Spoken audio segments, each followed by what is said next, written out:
cháu cháu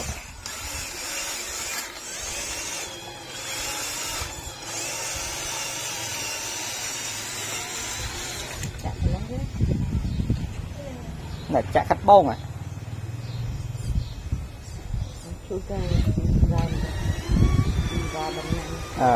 mà giờ mà mà biết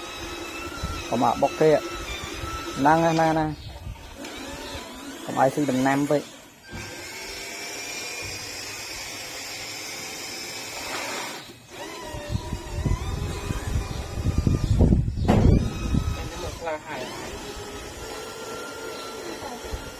mình là hai mà làm chuyện đó